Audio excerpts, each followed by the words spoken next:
And it is indeed time for the debate tonight. Now, the Arab Spring is bearing fruit. Months after the ousting of dictators, new political regimes are now emerging. And anyone hoping that they would have a liberal, secular flavour will be somewhat disappointed, because in Egypt, the Muslim Brotherhood is tipped to win next month's elections. In post-Gaddafi Libya, leaders are calling for Sharia law.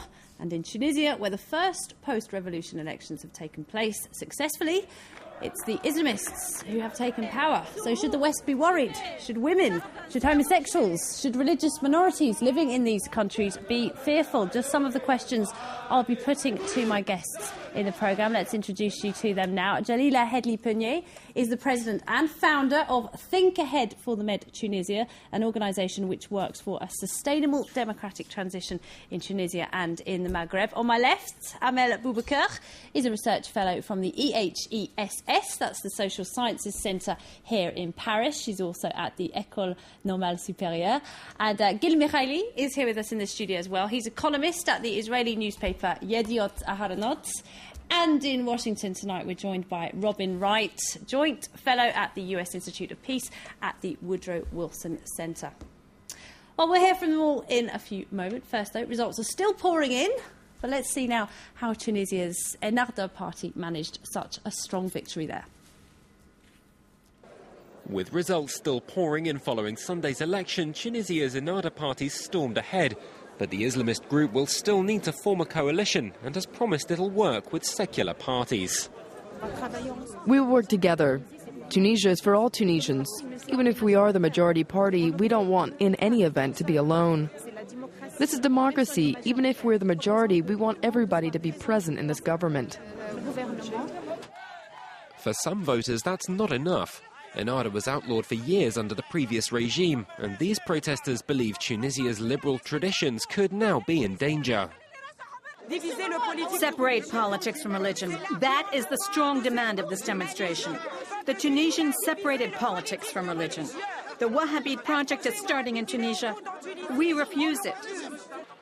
A major sticking point is an article in Tunisia's old constitution Ennahda wants to maintain, saying the nation's religion is Islam and its language Arabic. The party says that while vocal, a secular minority is just that. A problem for 10 people should not be allowed to become a problem for 10.5 million. Tunisians see themselves in this article. We want to keep it. There's a broad consensus around it. However much control Ennahda gains in the Constitutional Assembly, the new face of Tunisia will still depend on one main factor: its people, who remain determined not to replace one form of autocracy with another. All right, let's get the view from my guests now then. I'd like to start with you, Jalila, if I may. You work for bringing democracy to Tunisia. That's what your organisation does. Now, this has been hailed as a free and fair election, very transparent, very high turnout, and the people have voted for the Islamists. Is this a positive development in the Arab uprisings? Yes, it's a positive development, as it is the first successful and transparent elections in Tunisia, yes. But for the success of one party over the others, I mean, like Ennahda, I mean, it disappointed many people because it does not respect the, the spirit of Tunisians who are like for a moderate Islamic and for laicity, for making separation between the state and the religion. So yes, it is a big achievement. It is we didn't say dégage for nothing. Yes, that's the fruits. But yeah, here we are. It's the first stone for our future. So yeah, I see that's a good achievement. Should women, homosexuals, religious minorities, people like that in Tunisia be worried about the outcome of this election? I think so. It depends on which Nahda we are speaking, because there's Nahda who are the political party, who are the theorists, the people who are represented in TV, and there's Nahda who are in the streets, those bearded persons, sometimes stigmatized like that and veiled and with burqa. So it depends which Nahda we are speaking for. So this Nahda, the theoretical Nahda, is speaking about that we are not going to touch the acquis of women in Tunisia. I mean, the statute of personal code of Tunisian women will be kept like that, and they will even better the situation of women. But on the street, we see different behavior. We see like aggression against women. Why are you wearing that? So as if we're going back to question things which, when we were born, we found them like they are acquis. Actually, when I was born, I found like freedom. Girls and boys go to the school, but now many things will be put on the table. Gina Mahali, what are your thoughts? Because Rashid Hannouchi, the leader of Ennahda, the party that's just won in Tunisia, says, look, we're not Islamist, we're Islamic, this is a Muslim country, and we should have a say in how the country is run, and religion should have a place in that as well. What are your thoughts? Well, first, I think that Ennahda had a remarkable achievement, not only because it's a Muslim reference party, but because the leaders of Ennahda had a lot of credit for standing up to Ben Ali. For many years, they did prison time. They take credit because they have the image, and probably it's true, to be more popular. They are near the people. So there's a whole list of reasons, Islam being one of them, why this party is so popular. And then Islam, Islamist, Islamic, these are words. They can mean many different things, and we actually don't know. There is the praxis that Jalila just described. There are declarations that go on the one way, on the other. There is Mr. Hannouchi. There is his daughter, speaks perfect English. She is a professor of economy. So you have probably around 4 million Tunisians that voted, and I think that there are 4 million reasons why they voted for Ennahda. And the biggest challenge, and what I'm most afraid of, is that they have very little time to ensure that there will be no more Ahmed Bouzidi in Tunisia. They have high unemployment. There's a very difficult economic situation, civil services, and they have huge expectation. Remember what happened with Obama. They are looked upon like the Messiah. People think that out of elections comes the next day, a wonderful day, with work, with happiness, and they have to deal with this expectation. And this is the most important challenge for them. And they have got a lot on their plate, haven't they? They are the first freely elected government in Tunisia. But this is a good start, isn't it? Because this, we're seeing right here, is democracy in action. This is the will of the people. This is the government in power. And perhaps it's unfair for this fear-mongering, if you like, about Islamists getting into power. Well, I think we should definitely differentiate between the grassroots support and real ideological support. I mean, if you remember what were the reasons for the Arab Revolution in Tunisia, it was not because, people didn't want Islamism. They want social justice.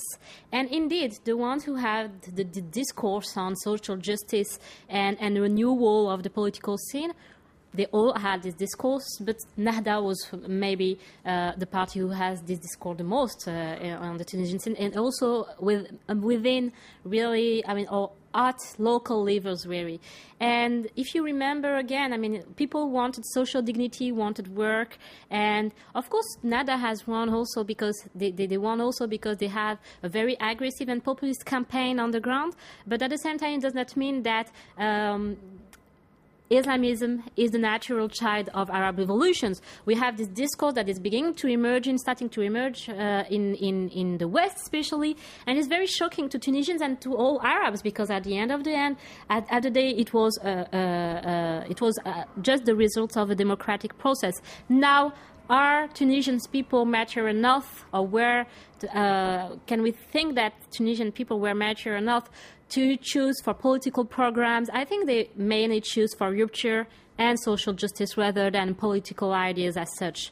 And they said, a lot of Tunisians say that we voted for Nahda, but if Nahda don't keep its promises, I mean, we will just change our opinion and we will choose another candidate. So we should really differentiate between the fact that a lot of Tunisians have voted Nahda for different reasons, as you said, but they are not deeply convinced by political Islam as a political ideology. OK, let's go to Washington and see what Robin Wright has to say about this. Robin Wright from the Woodrow Wilson Centre. Why do you think the Islamists came to power in Tunisia? And do you think this is a result that's about to be reproduced in all these other countries where there have been uprisings recently?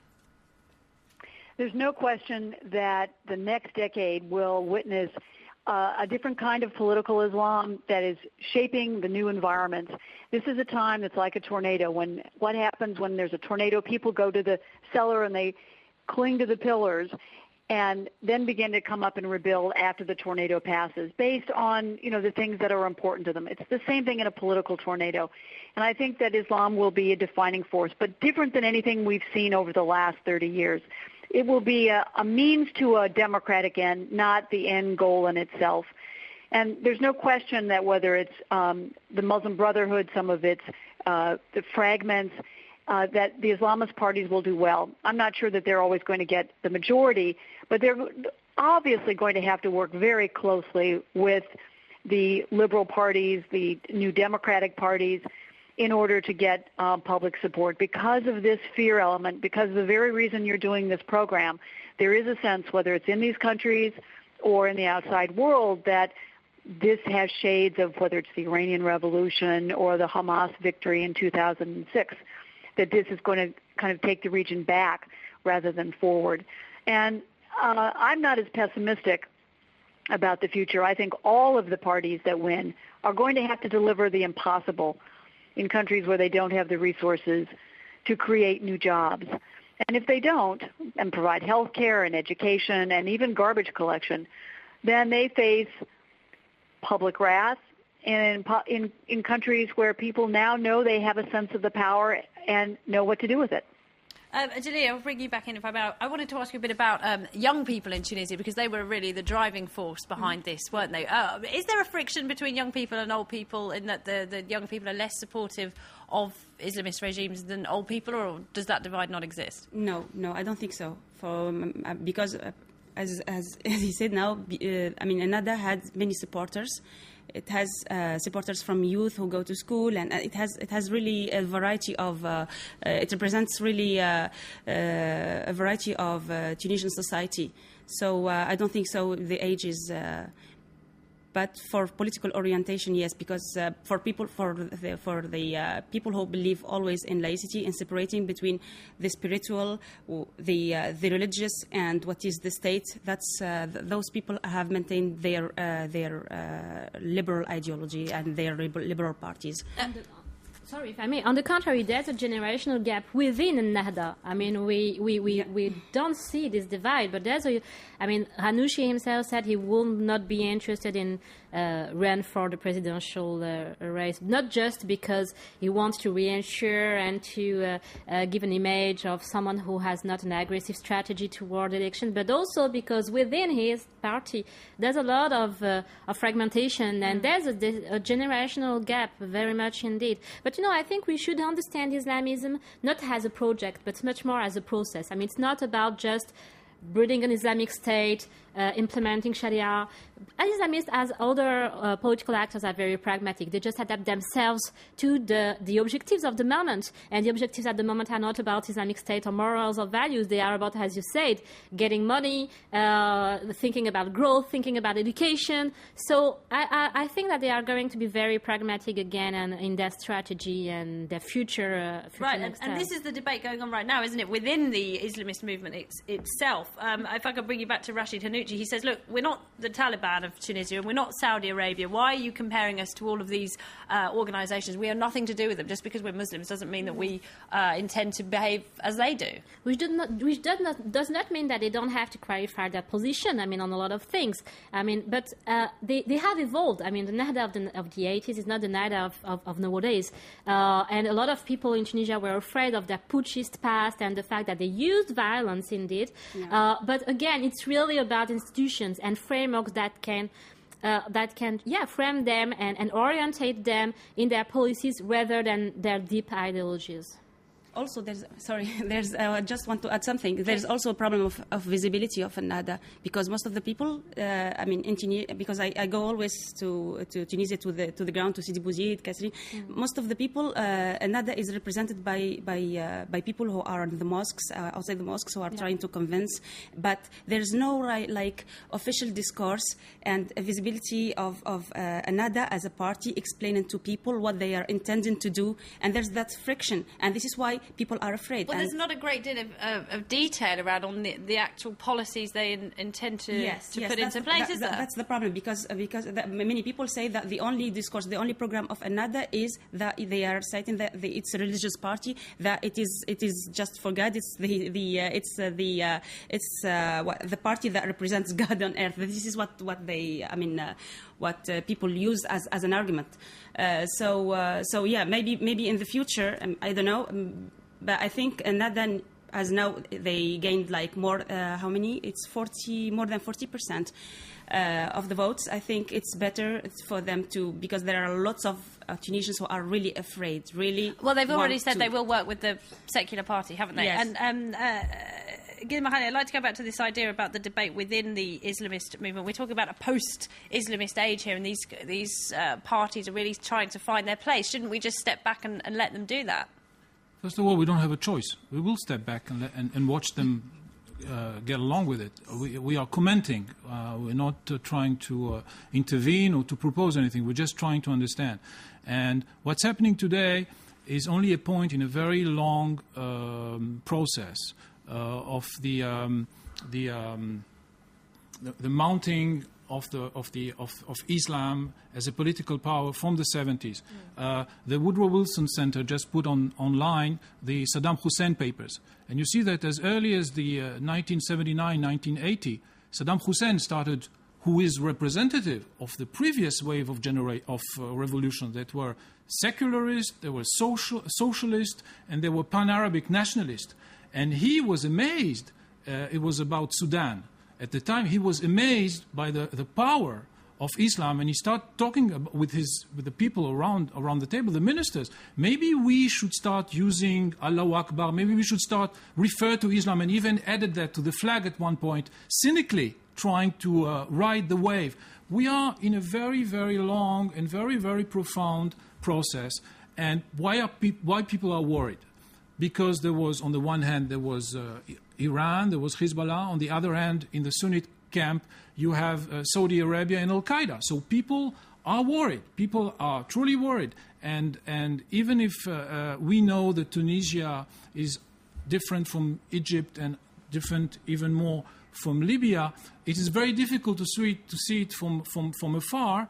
And the fact that one of the first things that the head of the CNT in Libya said that he will implement Sharia, and even he gave the two most ridiculous examples. I mean, polygamy and divorce. I mean, yes. I do want to talk about Libya. He added to the caricature. I do want to talk about Libya, and I also want to talk about Egypt in a moment. We do have to take a short break, though. Don't go away. We'll be back in just a moment with the second part of tonight's debate. Stay tuned.